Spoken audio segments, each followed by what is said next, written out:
On continue la correction des exercices concernant la leçon propagation des ondes lumineuses.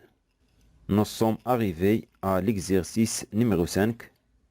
Répondre par vrai ou faux. Petit 1.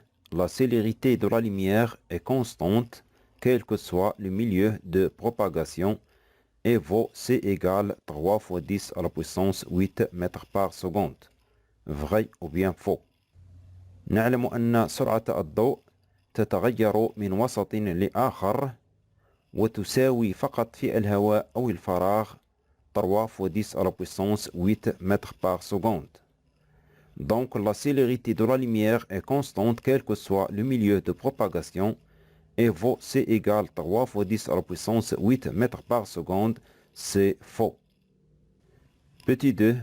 Les ondes lumineuses visibles dans le vide ont une longueur d'onde inférieure à 400 nanomètres. Vrai ou bien faux.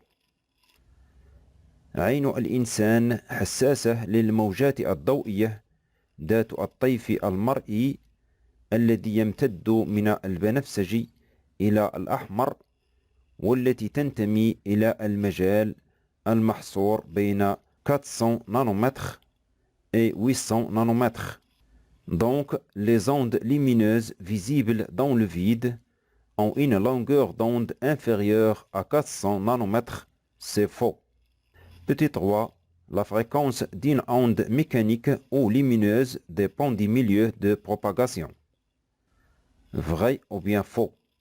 فعند مرور ضوء أحادي اللون من وسط لآخر تتغير سرعته وطول موجته لكن تردده ولونه لا يتغيران.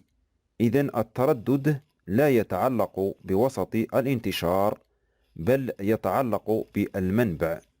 Donc, la fréquence d'une onde mécanique ou lumineuse dépend du milieu de propagation, c'est faux. Petit 4. On réalise la diffraction d'une onde lumineuse par un obstacle. 4.1. La figure de diffraction obtenue par une fonte de largeur A est semblable à celle obtenue par un fil de diamètre A. Vrai ou bien faux. عندما نعوض حاجزا به فتحة صغيرة جدا عرضها A بخيط رقيق أو شعرة سمكها A نحصل على نفس النتائج فالخيط أو الشعرة تلعب دور الشق. Donc la figure de diffraction obtenue par une fente de largeur A est semblable à celle obtenue par un fil de diamètre A. C'est vrai. 4.2. La direction de la figure de diffraction est perpendiculaire à la direction de la fente. Vrai ou bien faux. فعندما تكون الفتحة أو الشق رأسي فإن البقع الضوئية والمظلمة تتكون على الشاشة مكونة حزاما أفقيا والعكس صحيح. يعني إذا كان الشق عموديا يكون شكل الحيود أفقيا، أما إذا كان الشق أفقيا فيكون شكل الحيود عموديا. إذن فهما متعامدين. Donc la direction de la figure de diffraction est perpendiculaire à la direction de la fente, c'est vrai. 4.3. L'écart angulaire de la tache centrale ne dépend pas de la largeur de la fente. Vrai ou bien faux. تجريبيا كلما تم تصغير عرض الشق كلما ازداد عرض البقعة المضيئة المركزية، يعني الفرق الزاوي يتعلق بعرض الشق. Donc, l'écart angulaire de la tache centrale ne dépend pas de la largeur de la fente, c'est faux. 4.4. Pour avoir la diffraction d'une lumière monochromatique, il faut que cette lumière rencontre un obstacle ou une fente suffisamment grande. Vrai ou bien faux. للحصول على ظاهرة حيود الضوء الأحادي اللون لا بد أن يكون عرض الفتحة أو الشق صغير جدا وليس كبيرا. Donc, Pour avoir la diffraction d'une lumière monochromatique, il faut que cette lumière rencontre un obstacle ou une fente suffisamment grande, c'est faux. 4.5. L'indice de réfraction d'un milieu transparent dépend de l'onde lumineuse monochromatique se propageant dans ce milieu. Vrai ou bien faux? نأخذ مثلا ألوان قوس قزح التي تسمى ألوان طيف الضوء الأبيض، حيث أن الضوء البنفسجي فهو الأكثر انحرافا من الضوء الأحمر، حيث أن كل ضوء أحادي اللون يتميز بزاوية انحراف خاصة به، وهذا يفسر أن لكل ضوء معامل انكسار يميزه في الوسط الذي ينتشر فيه حسب العلاقة التالية: N égale C divisé par V égale lambda 0 divisé par lambda.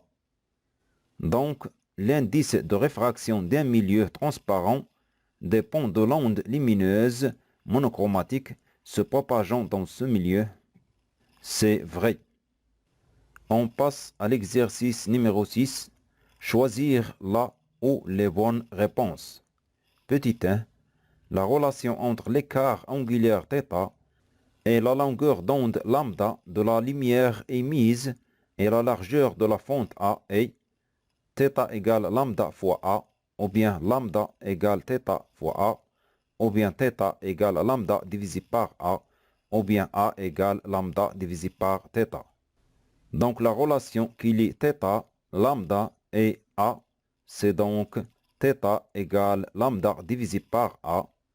Et si on permite les extrêmes θ et A, la relation reste juste. Donc A égale lambda divisé par θ, c'est aussi vrai. Petit 2. Si on augmente la largeur A, l'écart angulaire θ augmente, ou bien diminue, ou bien reste constant. De la relation θ égale lambda divisé par A, on observe que θ et A sont inversement proportionnels. C'est-à-dire, si A augmente, θ diminue. Donc, si on augmente la largeur A, l'écart angulaire θ diminue. Petit 3. L'indice de réfraction d'un milieu transparent est égal à 1, inférieur à 1, supérieur à 1, sans unité. L'indice de réfraction d'un milieu transparent est toujours supérieur à 1 ou bien égal à 1 et sans unité. 4. Parmi les milieux suivants, lesquels ne sont pas dispersifs pour la lumière: le verre, ou bien l'air, ou bien l'eau, ou bien le vide. Un milieu est dispersif si la vitesse de propagation de l'onde dans le milieu dépend de sa fréquence. Mais on sait que la célérité de la lumière dans l'air, ou bien le vide, ne dépend pas de la fréquence de l'onde. Donc, parmi les milieux suivants, lesquels ne sont pas dispersifs pour la lumière, c'est donc l'air et le vide. 5.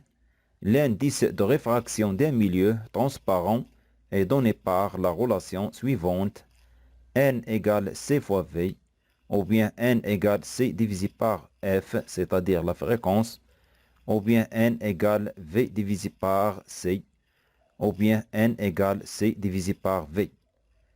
Donc, l'indice de réfraction d'un milieu transparent est donné par la relation suivante: N égale C divisé par V.